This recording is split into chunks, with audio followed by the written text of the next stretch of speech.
ಅಡುಗೆ ಅನಿಲದ ಸಿಲಿಂಡರ್ನಿಂದ commercial gas ಸಿಲಿಂಡರ್ಗೆ ಕೃತಕವಾಗಿ ರೆಗ್ಯುಲೇಟರ್ ಮೂಲಕ ತುಂಬಿಸಿ ಅಕ್ರಮ ಎಸಗ್ತಾ ಇದ್ದ ಘಟಕಕ್ಕೆ ಉಳ್ಳಾಲ ಪೊಲೀಸರು ದಾಳಿ ನಡೆಸಿದ್ದಾರೆ.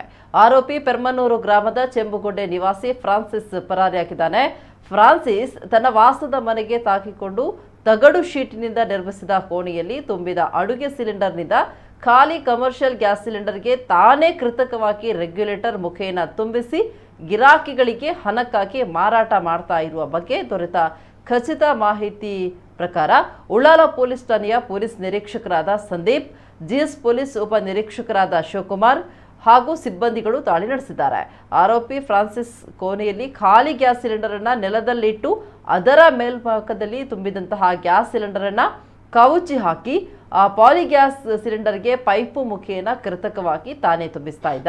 ಪೊಲೀಸರು ದಾಳಿ ನಡೆಸುವ ಮಾಹಿತಿ ಅರಿತು ಪರಾರಿಯಾಗಿದ್ದು, ಸ್ಥಳದಲ್ಲಿ HP ಎಂಡನ್ ಭಾರತ್ ಫಾರ್ ಟೋಟಲ್ ಕಂಪನಿಯ ಸಣ್ಣ ಹಾಗೂ ಮಧ್ಯಮ ಮಾದರಿಯ ಡೊಮೆಸ್ಟಿಕ್ ಹಾಗೂ ಕಮರ್ಷಿಯಲ್ನ ಗ್ಯಾಸ್ ತುಂಬಿದ ಸಿಲಿಂಡರ್ 15, ತುಂಬಿದ ಆಕ್ಸಿಜನ್ ದೊಡ್ಡ ಮಾದರಿಯ ಡೊಮೆಸ್ಟಿಕ್ ಹಾಗೂ ಕಮರ್ಷಿಯಲ್ ಗ್ಯಾಸ್ ತುಂಬಿದ ಸಿಲಿಂಡರ್ 15, ಖಾಲಿ ಸಿಲಿಂಡರ್ 112 ವಶಪಡಿಸಿದ್ದು, ಇದೆಲ್ಲದರ ಒಟ್ಟು ಮೌಲ್ಯ 1,92,000 ಅಂತ ಅಂದಾಜಿಸಲಾಗಿದೆ.